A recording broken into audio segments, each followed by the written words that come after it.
So here we're on one of our houses where we have synthetic stone veneer.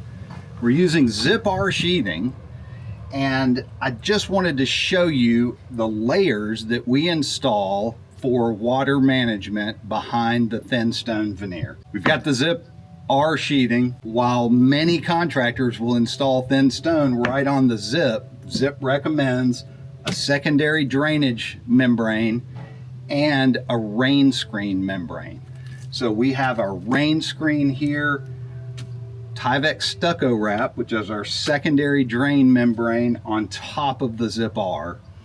And then at the bottom, just below the foundation, we have what's called a weep screed. And that weep screed is what the flashing, the Tyvek stucco wrap and the rain screen is lapped over the weep screed. Weep screed is taped into the Zip-R, and it's made to bring the water out.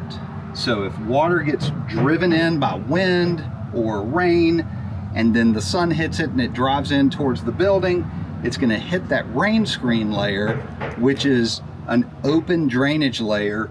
The water is going to move down and kick out on the weep screed. And I just love checking this out. We're going to pour some water down the backside of the stone, and we're going to see it come out at the weep screed.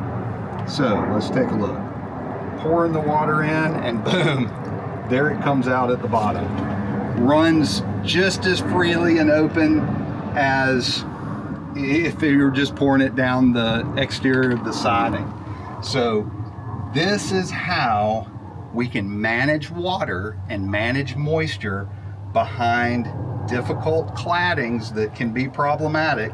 There you go again. It's coming out at the bottom. Like thin stone veneer, like any adhered masonry, siding, or even stucco. It all should have these layers of redundancy. Primary water barrier, secondary water barrier, drainage membrane, and a tertiary, which is our rain screen that creates an air gap so water can move down. There you have it. Those simple components will ensure hundreds of years of durability on this home with synthetic thin stone veneer. And hate to say it, but our mason here in this market in upstate South Carolina says we are the only builder he works for that does this 3-layered approach. Look in any thin veneer manufacturer's guidelines for installation, they'll all recommend this. We're the only one in our market that does it. Why? I don't understand, but this is the way to build a durable building. Hope you've enjoyed this. Stay tuned for more educational videos.